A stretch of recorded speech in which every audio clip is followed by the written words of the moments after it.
Saat Amerika Serikat terus mengirimkan miliaran dolar ke Israel dan mengerahkan militernya atas nama pemerintah asing tersebut, jumlah total yang dihabiskan untuk negara itu terus bertambah setiap hari. Pada saat yang sama, Trump dan lainnya berjanji untuk menangani pengeluaran militer. Bulan lalu, Trump mengatakan dia akan memotong anggaran militer menjadi setengah. Tetapi, apakah ada dari itu yang sudah terjadi? Untuk memahami semua ini, saya berbicara dengan William Hartung, seorang peneliti senior di Quincy Institute for Responsible Statecraft, di mana dia mengkhususkan diri dalam industri senjata, anggaran militer AS, dan kebijakan keamanan nasional. Dan dia adalah tamu saya hari ini. Terima kasih banyak telah melakukan ini. Terima kasih telah datang hari ini. Ya, senang melakukannya. Saya ingin memulai dengan Israel.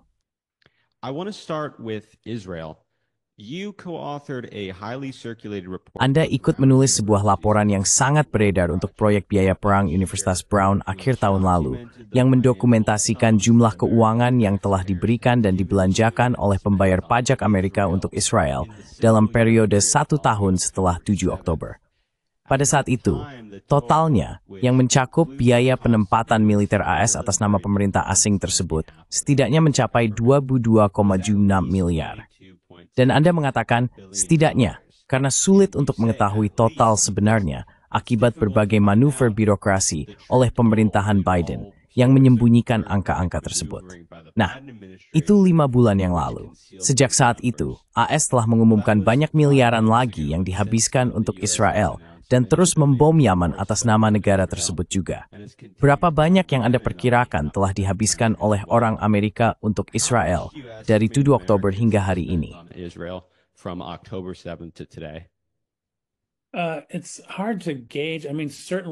Sulit untuk menilai. Maksud saya, tentu saja, bisa jadi sekitar 5 atau 10 miliar lagi. Banyak dari itu adalah operasi militer oleh pasukan AS di wilayah tersebut. Beberapa senjata telah ditawarkan, tetapi belum dikirimkan, dan pada akhirnya, mereka pasti akan dibayar dengan uang pajak AS. Namun, uangnya belum mengalir. Tentu saja, ada sekitar 30 miliar dalam penawaran senjata ke Israel sejak dimulainya Perang Gaza, dan 11 miliar sedang difatihkan saat ini. Senator Sanders mencoba memblokirnya. Gifuta Sanders istebi berhas demi masa depan. Mengmaakkan masa depan Yokohama senjata oleh Jumat pada laju Whitehanks untuk kotanya.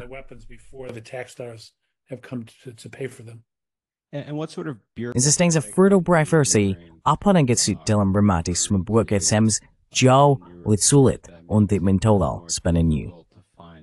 Bisakah Wemstin berdebat?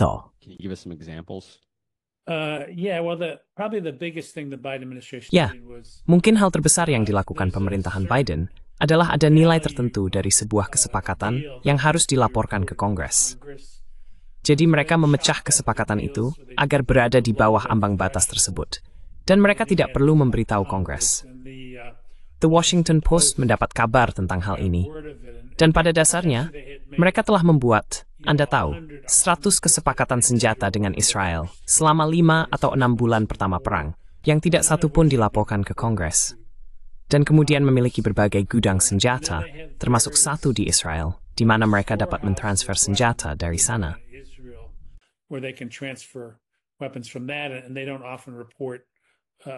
Dan mereka sering tidak melaporkan segera ketika mereka telah melakukannya. Dan kemudian ada juga hal-hal seperti penjualan senjata yang sangat sulit dilacak.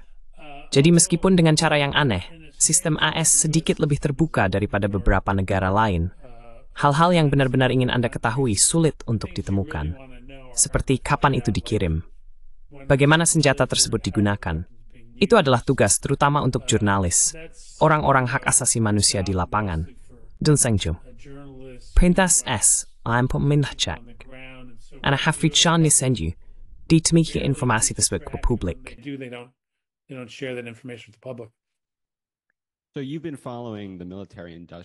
Jadi, Anda telah mengikuti kompleks industri militer untuk waktu yang lama. Dan untuk menunjukkan kepada audiens kita seberapa lama Anda telah mempelajari ini, kontraktor pertahanan pada dasarnya telah memanfaatkan basis pajak. Saya ingin menunjuk pada artikel yang Anda tulis untuk Cato Institute pada tahun 1999. Artikel itu berjudul Corporate welfare for weapons makers, the hidden costs of spending on defense and foreign aid.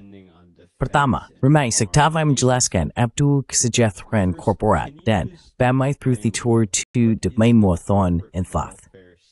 And how has it evolved, especially in the last 25 years? Well, there's huge subsidies to the big weapons Nah, contractors. ada subsidi besar untuk kontraktor senjata besar.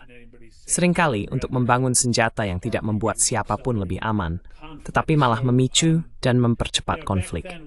Dulu, salah satu hal yang saya perhatikan adalah bahwa penjualan senjata seringkali dibayar dengan uang pajak AS. Ada berbagai cara mereka melakukannya. Mereka sering menjual penjualan senjata sebagai semacam manfaat ekonomi.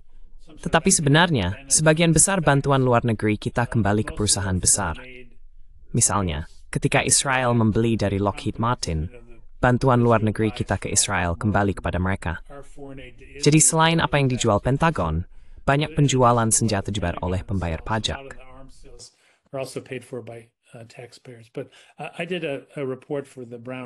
Namun, saya membuat laporan untuk proyek biaya perang Brown, sekitar peringatan 20 tahun 1911. Ternyata kontraktor telah menerima 7 triliun dolar dari pemerintah AS selama 20 tahun tersebut.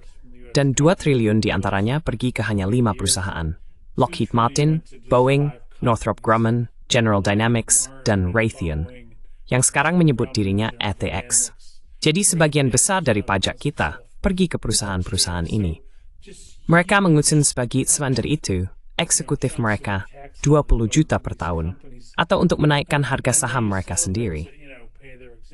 Kemudian, mereka mengklaim bahwa mereka membutuhkan lebih banyak uang, padahal mereka kan tidak menghabiskan uang yang diberikan kepada mereka untuk proyek yang seharusnya mereka kerjakan.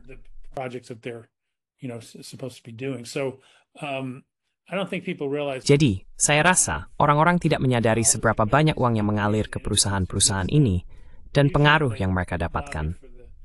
Biasanya, ketika mereka melobi anggaran Pentagon, mereka mengatakan itu untuk pasukan. Namun sebenarnya, lebih banyak uang yang mengalir ke perusahaan swasta daripada untuk mendukung pasukan. Dan mereka tidak selalu menjadi pihak yang mendorong perang. Ada berbagai jenis elang perang dan neokonservatif. Jadi mereka terkait dengan industri, tetapi para eksekutif tidak berada di garis depan, kecuali untuk jenis baru militeris dari Silicon Valley, seperti Elon Musk dan Peter Thiel.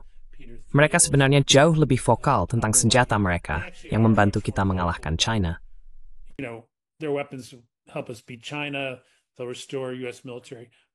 Mereka akan memulihkan keunggulan militer AS. Mereka lebih vokal dan cenderung bersikap keras, berpikir bahwa mereka adalah orang-orang yang bisa menyelesaikan masalah dunia jika saja pemerintah tidak menghalangi. Sementara itu, kepala Lockheed Martin lebih rapi, bekerja dengan kedua partai, dan mencairkan cek ketika datang. Tapi, dia tidak akan pernah melakukan apa yang dilakukan Palantir. Mereka mengadakan rapat dewan di Israel selama Perang Gaza untuk menunjukkan dukungan mereka. Jadi, jenis militeris baru yang muncul dan sangat terlibat dalam pemerintahan Trump, menurut saya, dalam beberapa hal lebih berbahaya daripada iterasi sebelumnya. Right, and Palantir, which is the company. Benar. Dan Palantir, yang merupakan perusahaan yang didirikan oleh Peter Thiel dan Alex Karp, dilaporkan menyediakan alat AI kepada Israel untuk melakukan penargetan di Gaza. Anda pernah menulis tentang Palantir sebelumnya, dan Anda membandingkan ide-ide mereka dengan rencana di tahun 1980-an, seperti program Star Wars. Apa yang membuat minat tersebut begitu mengkhawatirkan bagi Anda?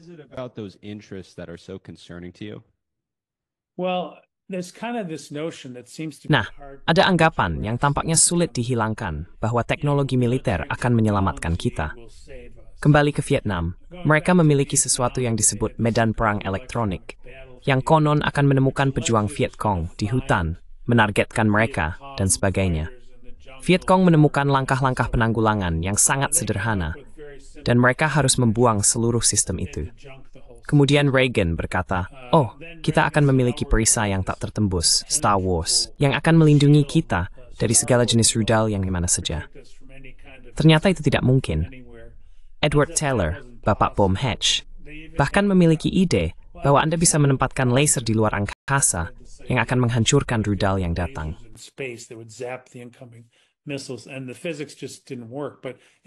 Dan fisika itu tidak berhasil. Namun, sementara itu, majalah Time menampilkan representasi artis dari sistem tersebut di sampul mereka. Dan saya pikir banyak orang mengira itu bisa dilakukan. Faktanya, mereka mungkin telah menghabiskan ratusan miliar dolar untuk ide perisai tak tertembus ini tanpa hasil yang baik. Dan sekarang, Anda tahu, Trump pada dasarnya menggandakan ide itu dengan konsep Golden Dome, yang lebih merupakan slogan daripada sistem senjata yang benar-benar dipikirkan dengan matang. Dan akhirnya, mereka memiliki gagasan tentang revolusi dalam urusan militer. Kami akan memiliki senjata yang lebih presisi, komunikasi yang lebih baik. Kami pada dasarnya akan mengungguli musuh kami, karena kami memiliki pengawasan yang lebih baik dan sebagainya.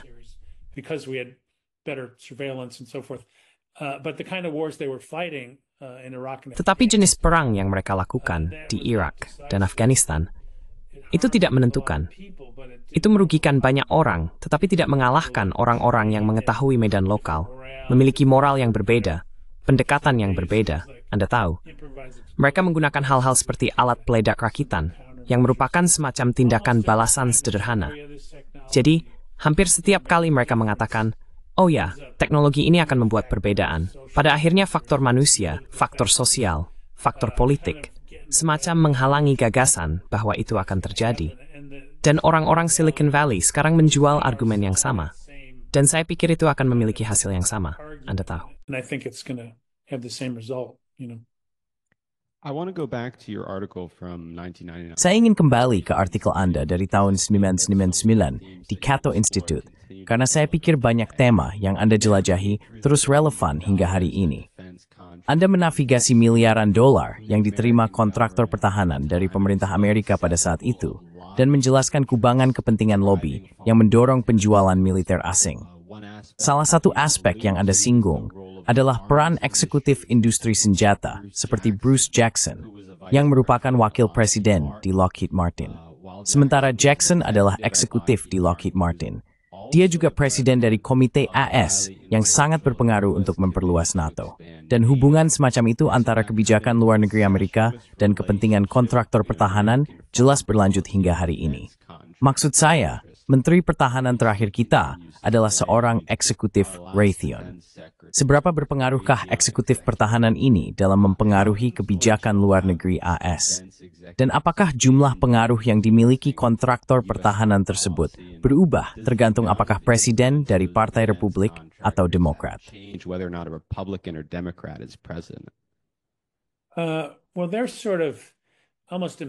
Nah, mereka hampir terlibat dalam proses pembuatan kebijakan karena ada eksekutif industri besar yang masuk ke posisi pembuat kebijakan di pemerintahan.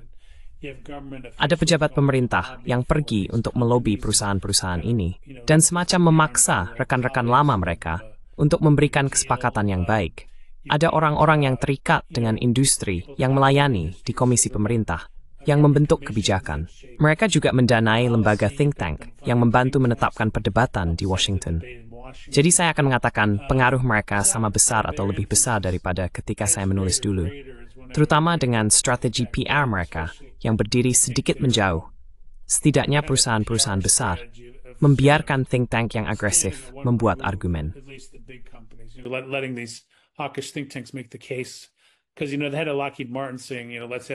Karena kepala Lockheed Martin mengatakan, mari kita berperang, bukanlah tampilan yang baik. Meskipun saya kira orang-orang Silicon Valley tidak mendapatkan memo tersebut, karena mereka cukup terbuka dalam pendekatan mereka untuk membanggakan cara senjata mereka digunakan, baik itu di Ukraina, Israel, atau dalam potensi perang dengan China. Industri ini sekarang memiliki sekitar 900 pelobi, tidak sampai 2 untuk setiap anggota Kongres. Tetapi, Anda tahu, beberapa anggota akan mengatakan staf mereka menghabiskan seperempat waktu mereka hanya untuk menangkis pelobi industri, yang bisa mengatakan, nah Anda A, kami memberisi kepada bos Anda. B, kami mempekerjakan orang ini dan bekerja dengan Anda semua. B, we're employing this person that used to work with y'all. And C, we have a plan in your state that creates X number. Dan C, kami memiliki rencana di negara bagian Anda yang menciptakan sejumlah pekerjaan. Jadi terkadang bahkan anggota yang cukup liberal akan memilih sesuatu hanya karena mereka tidak ingin dianggap menentang pekerjaan untuk konstituen mereka. Jadi begitulah cara mereka bekerja dengan kedua partai. Maksud saya, Joe Biden yang datang dengan mengatakan, Anda tahu, Arab Saudi harus menjadi paria, akhirnya menjual kepada mereka, mencoba membuat kesepakatan ini. Abraham Accords benar-benar, Anda tahu, mengikuti ide Trump dan akhirnya pada dasarnya kembali ke bisnis seperti biasa dengan Saudi. Anda tahu, Trump tentu saja, perjalanan luar negeri pertamanya adalah ke Arab Saudi. Dia semacam memanjakan mereka dengan senjata. Saudi Arabia, he sort of lavished them with weapons. He even wouldn't back off after they killed. Dia bahkan tidak mundur setelah mereka membunuh Jamal Khashoggi. Dia berkata, ya, saya tidak ingin merugikan kontraktor pertahanan negara kita yang luar biasa. Dan tentu saja, Biden yang mulai menyebut industri kita sebagai gudang senjata demokrasi selama Perang Ukraina, seolah-olah mengabaikan semua kediktatoran dan negara agresor yang kita persenjatai pada saat yang sama. Jadi sayangnya, kita berakhir di tempat yang sama dengan kedua partai. Saya pikir sebagian karena uang dan kekuatan lobby, dan sebagian lagi karena narasi bahwa Anda tahu, entah bagaimana lebih banyak itu lebih baik. Anda tahu, jika Amerika bukan, Anda tahu, Sheriff, semua negara ini akan berperilaku buruk.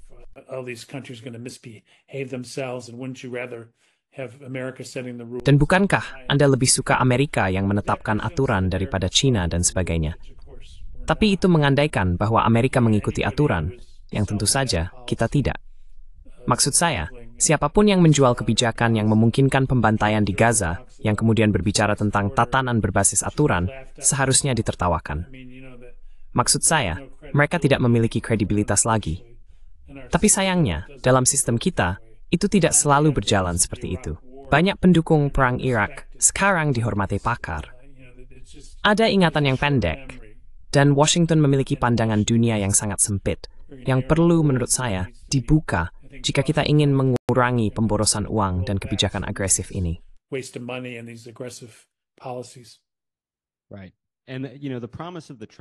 Benar.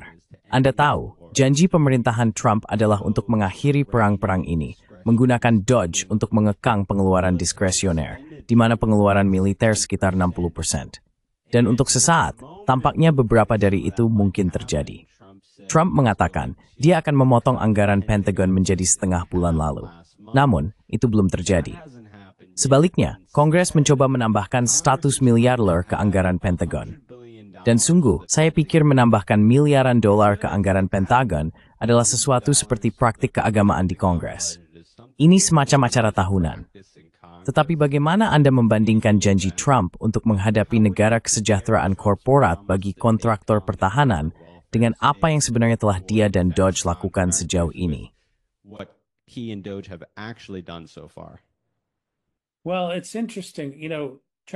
Ya, ini menarik. Kamu tahu Trump juga mengatakan, ya, senjata nuklir itu mahal dan berbahaya. Dan mari kita bicara dengan China dan Rusia tentang menyingkirkannya. Dan kamu tahu, beberapa orang menaruh harapan pada hal itu. Tapi interpretasi saya adalah beberapa pendukungnya juga muak dengan perang dan juga tidak mempercayai perusahaan-perusahaan ini. Dan ini seperti argumen retorika, sebuah umpan yang dia lemparkan kepada mereka. Tapi praktik sebenarnya biasanya adalah mendekati para kontraktor. Maksud saya, Musk sendiri mendapatkan uang yang cukup besar dari Pentagon dan akan mendapatkan lebih banyak. Namun dia bertanggung jawab untuk melihat anggaran Pentagon. Ada artikel di Washington Post yang agak salah menafsirkan apa yang mereka lakukan dan mengatakan mereka akan memotongnya 8% per tahun selama 5 tahun berturut-turut.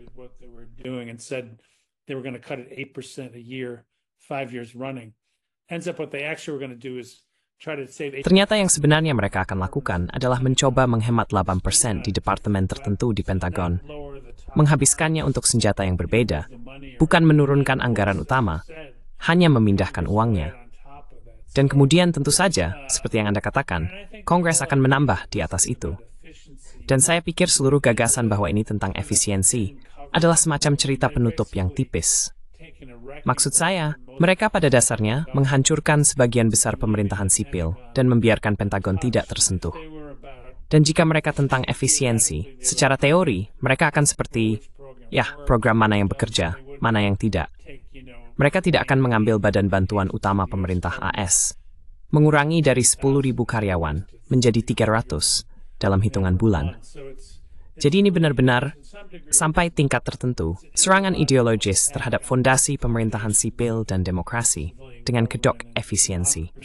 Under the guise of efficiency, you know. Well, it was really Senang sekali berbicara dengan Fihe, point ini, dan memakan with Farwasun Paul. Kemana renang secara dengan Simbuchunol Resport? support your work. Well, the Quincy Institute. Nah, situs web Quincy Institute memiliki banyak karya saya. Itu hanya quincyinst.org. Saya juga menulis untuk Forbes dan Tom Dispatch. Sebagian besar karya baru saya akan muncul jika Anda mencari nama saya di Google. Satu-satunya hal lain adalah Anda mungkin mendapatkan pemain rugby Australia, tetapi biasanya Anda akan mendapatkan karya saya. Dan Anda tahu, saya cenderung mengulangi diri saya, jadi saya tidak akan merekomendasikan orang membaca semuanya. Tapi Anda tahu, saya punya bias sih ini. Tetapi masa facts reactable kan sana. Opinions about this stuff, and usually there's some facts involved too.